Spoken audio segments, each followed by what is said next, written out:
आज या वारीला निरोप देण्यासाठी उपस्थित असलेले आपल्या जिल्ह्याचे कर्तव्यदक्ष एसपी साहेब, इथे सगळे पदाधिकारी आहेत.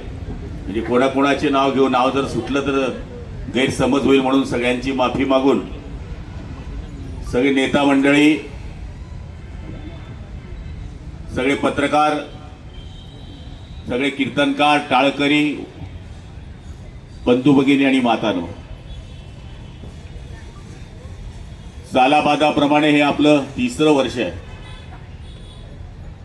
आपण पहिल्या वर्षी जवळपास 70 बसेस नेल्या होत्या. त्याच्यामध्ये आम्हाला दुरुस्त करण्याची संधी मागच्या वर्षी मिळाली. बसेसमध्ये झोप होत नव्हती, त्यामुळे तिथनं आल्यानंतर बरेच जण आजारी पडायचे किंवा आजारी पडल्यानंतर 2-3 दिवस कामही नाही व्हायचं. मग आम्ही मागच्या वर्षी अशी दुरुस्ती केली की आपण आता ट्रेन करूया. बऱ्याच लोकांनी सांगितलं की आपण सिटिंग करूया, म्हणजे बसून जातील. मग बसून काय उपयोग आहे, झोपून गेली पाहिजे सगळे. म्हणून आपण मागच्या वर्षी ट्रेन केली, यावर्षी ट्रेन केली, पण तरी मागणी काही कमी होत नाहीये. मागच्या वर्षी जे गेले ना साहेब, आम्ही त्यांना यावर्षी संधी दिली नाही. आमच्याकडे ती यादी आहे. त्यामुळे काय काय म्हणता, या वरिष्ठ ली गया, पुढला वरिष्ठ नाही ली जाई रे, या वरिष्ठ लई घ्या, पुढला वरिष्ठ नाही लई जाई ना. पण प्रत्येकाचं दर्शन व्हावं ही आमची इच्छा आहे. एक वेळेस झालं तर दुसऱ्या वेळेस दुसऱ्याचं व्हावं, तिसऱ्या वेळेस तिसऱ्याचं व्हावं. आणि आम्ही वयाची अट घातली 45 ते 55. कारण की घेऊन जाणं जसं आमची जबाबदारी आहे, तसं घरापर्यंत आणणंही आमची जबाबदारी आहे. उद्या आम्ही तुम्हाला घेऊन गेलो तसे आमचे ॲम्ब्युलन्स आहेत, ॲम्ब्युलन्स पोचले आहेत, आणखी ॲम्ब्युलन्स जात आहेत. आमचे 5 डॉक्टर असतात, हे सगळ्यांना माहिती आहे. साधा ताप जरी आला, खोकला जरी आला तरी डॉक्टर हजर असतो, हे आपल्याला माहिती आहे. त्यामुळे कोणाला त्रास होऊ नये याच्याकरता आपण ही सोय केलेली आहे. जवळपास 5000च्या आसपास हे भाविक जात आहेत. आमचे तर प्रायव्हेट वाहनं तर पुढे पोहोचले, जे सेवेकरी आहेत ते कार्यकर्ते आहेत ते जवळपास 700-800 आहेत. बसेस पण काही गेले जात आहेत, कारण की मग काही ऐकायलाच तयार नव्हते. तर मग नाईलाज आणि 5-6 बसेस आम्हाला नंतर एक्स्ट्रा कराव्या लागल्या. पुढच्या वर्षी काय करावं लागेल अजून काही सांगता येत नाही. पांडुरंगाची इच्छा असेल तर याच्यापेक्षा चांगलं करण्याचा प्रयत्न करू. आम्ही तर ठरवलंय की असे काय सिनियर सिटीजन पकडायचे की त्यांना एखाद्या वेळेस विमानाने न्यावं लागलं तरी चालेल, पण ती देवाची इच्छा असेल तर देवाशिवाय हे दर्शन होत नाही. मी गडावरचा अनुभव सांगतो. मी एक वेळेस, तुम्हाला माहिती आहे, मी गडावरचा पायी जाणारा कार्यकर्ता आहे. वडीला मी गडावर पायी जायचो, पण आता ह्या क्षेत्रात आल्यामुळं मी आमदार असतानाही पायी गेलो. गडावर 10 वाजेपर्यंत दर्शन होतं. मी एक वेळेस जवळपास 9:30च्या आसपास वरती गडावर पोहोचत होतो. तिकडचे पुजारी खाली येत होते, पाऊस चालू होता. पुजारी मला पूर्ण ओळखतात, म्हणजे गडावरचं प्रत्येक दुकानदारही ओळखतो की हा पाळदीचा गुलाबराव आहे. तर महाराजांनी ते म्हणले, तुम्ही कुठे जाताय? म्हणलं वरती जातोय. नाही म्हणले, जाऊ नाही शकत, दरड पडली आहे, वापस व्हा. नाईलाजाने मला वापस यावं लागलं. एक वेळेस असं झालं की 10:30च्या आसपास मी गडावर पोहोचणार होतो. त्यावेळेस बाहेरून दर्शन घेता येतं, जर घर बंद असला तरी आसारी आहेत, त्याच्यातून ते दिसतं आपल्याला पूर्ण की आईचं दर्शन होतं. तर म्हणलं आपण बाहेरून दर्शन घेऊ. मी वरती जायला लागलो, वरती गेलो. त्या दिवशी मंदिराची साफसफाई चालू होती म्हणून मंदिर उघडं होतं. म्हणजे ज्यावेळेस देवाच्या मनात असेल त्यावेळेस वारी घडते.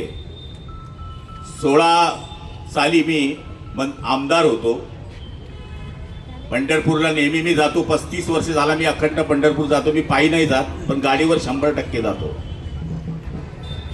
बोचकं धरलेली म्हातारी होती. आमदार असल्यामुळे एक पोलीस झारी जो संरक्षण असतं ती, आणि पंढरपूरचे 4-5 तिथले मंदिराचे मंडळी माझ्याबरोबर होती.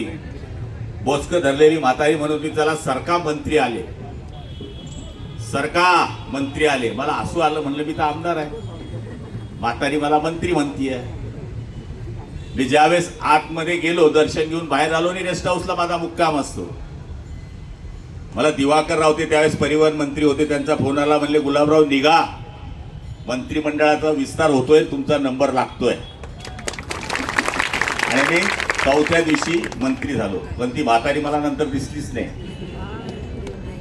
म्हणजे हे बघा, तुमच्याकडे किती पैसा आहे, किती अडका आहे, किती गाड्या आहे, किती घोड्या आहे, याच्यापेक्षा तुमचं अधिष्ठान किती मजबूत आहे याच्यावर सगळं अवलंबून आहे. आता या वारीला जात असताना सगळी पथ्य तुम्हाला सांगितली आहे. मी तरी सांगतो की इतकी सुपर व्यवस्था कुठेच नसेल. तुमचं हे फक्त कार्ड सांभाळून ठेवा. एक कार्ड गेलं की तुम्ही गेले, तुमचे घरचे तर आम्हालाच पकडतील. तुमचा सगळ्यांचा विमा काढून ठेवला आहे आम्ही. या कार्डवर तुम्ही फोटो, हे मोबाईलवर आपण काढतो, सेल्फी काढतो, काही करतो, काहीच काढायची गरज नाही, आपोआप तुम्हाला फोटो मिळतील. जेवणाची व्यवस्था आहे, नाश्त्याची व्यवस्था आहे, चहाची व्यवस्था आहे, सगळी व्यवस्था आहे. फक्त विनंती एक आहे, आपल्याला सीट नंबर पण मिळाले, काय अडचण. एका बोगीमध्ये दोन अटेंडंट 2 जण राहतील आणि 4 हेल्पर आहे, जी एका बोगी 6 जण आहे. त्यामुळे तुम्हाला काही लागलं, तुमची मुलं म्हणून, तुमचे भाऊ म्हणून तुम्ही त्यांना कधी आदेश करू शकता. त्यामुळे बिनधास्त प्रवास करायचा आहे. आता 4 दिवस आम्ही तुमच्या सेवेमध्ये आहोत. 4 दिवस ही मुलं तुमच्या सुना पण आहेत आणि 4 दिवस तुमचे मुलं पण आहेत. त्यामुळे हे आता सासूबाईंची सेवा करणार आहे, आईची सेवा करणार आहे, बहिणींची सेवा करणार आहे. त्यामुळे मला तरी असं वाटतं की आज या सुंदर अशा वारीला महिलांची संख्या, SP साहेब ज्यावेळेस आतमध्ये आले तर म्हणले, भाऊ इथं तर 80% महिला दिसत आहेत. लाडक्या बहिणींचा तर चमत्कार आहे साहेब, काय करणार. त्यामुळे निश्चितपणाने आमचे राज्याचे मुख्यमंत्री आदरणीय देवेंद्र भाऊ असतील, आदरणीय एकनाथ शिंदे साहेब असतील किंवा सुनीत्राताई पवार असतील, यांनी सरकारने सुरू केलेल्या ज्या महिलांकरता योजना आहेत, त्या योजनांचा आधार असल्यामुळे बहिणींनी आमच्यावर कायमचा आशीर्वाद ठेवलेला आहे. मी फार भाग्यशाली आहे की मला बहिणी आहेत. ज्याला बहीण आहे त्याला सगळं आहे. बाहेरून पैसे घेऊन जाईल, पण बाहेरून पैसे येत असताना ती मुलाकरता काळजी घेईल. पती जर श्रीमंत असला तर त्याच्याकडून पैसे आणील, माहेरे येईल, त्याच पैशातून साडी घेणं भावानं घेतली असं सांगितलं. अशी ही आमची बहीण आहे. त्यामुळे आईनंतर प्रेम करणारी वस्तू जर या जगात कुठली असेल तर ती बहीण आहे. आणि या बहिणींचा आशीर्वादच कायम आमच्या पाठीशी आहे, भावांचा आशीर्वाद आहे. आदरणीय गजानन महाराजांनी सांगितल्याप्रमाणे फक्त एकच सांगा, आता पेरणी झालेली आहे, देवाला म्हणा खूप पाऊस पडू दे, वेळ घेणं आता उचित नाही, कारण की वाजले आता 6, इथून आपल्याला पायी जायचं आहे थोडंसं. त्यामुळे मी जास्त वेळ घेत नाही. खूप चांगली वारी करा, सगळ्यांकरता या ठिकाणी आनंदाचे दिवस यावे अशी मागणी करा, एवढीच आपल्याला प्रार्थना करतो. वारी